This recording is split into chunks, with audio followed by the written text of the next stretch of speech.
हजरत अब्दुल्लाह इब्न अब्बास रजी अल्लाह तआला अन्हुमा आप फरमाते हैं कि नबी पाक सल्लल्लाहु तआला अलैहि वसल्लम ने दुआ फरमाई, अल्लाहुम्मा आइज़्ज़िल इस्लाम बि अबी जहल इब्न हशाम, मौला तू अबू जहल बिन हशाम के जरिए से इस्लाम को इज्जत अता फरमा, औ बि उमर इब्न अल खत्ताब, या उमर इब्न खत्ताब के जरिए से तू इस्लाम को इज्जत अता फरमा।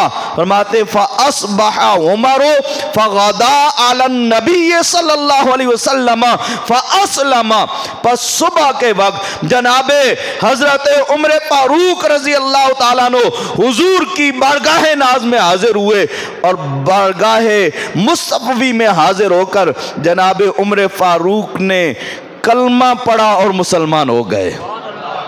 फ़अस्लमा सुम्मा सुल्लिया फिल मस्जिद ज़ाहिरन, और फिर मस्जिद के अंदर अलल ऐलान नमाज का आगाज किया गया। और पीर सैयद नसीरुद्दीन नसी गिलानी अलैहि रहमा आप फरमाते हैं कि रसूल अल्लाह ने दुआ फरमाई उमर फारूक रजी अल्लाह तआला अन्हु के लिए, वो इस्लाम लाए।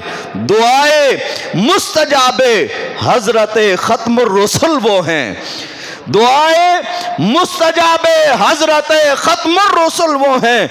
नहीं मुमकिन किसी से हमसरी फारूक आजम की, नहीं मुमकिन किसी से हमसरी फारूक आजम की। तो उमर का माना है आबाद करने वाला या आबाद रखने वाला, और उमर वो हैं जिसके ज़रिए से अल्लाह ने इस्लाम को आबाद फरमाया।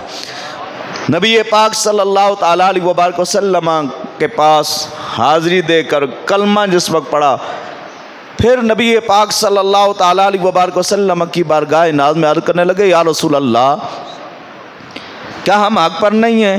आका अलैहिस्सलातु वस्सलाम ने फरमाया, हाँ हम हक पर हैं। हाँ तो उमर फारूक रजी अल्लाह तआला ने फरमाया, या रसूल अल्लाह, फिर हम छुप कर इबादत क्यों करते हैं? अलल ऐलान हम मस्जिद में नमाज पढ़ेंगे। और पीर साहब ने फिर इसको भी बयान फरमाया, फरमाते हैं काबे में नमाज आज अदा हो के रहेगी, काबे में नमाज आज अदा हो के रहेगी, खत्ताब के बेटे की ये आमद का असर है।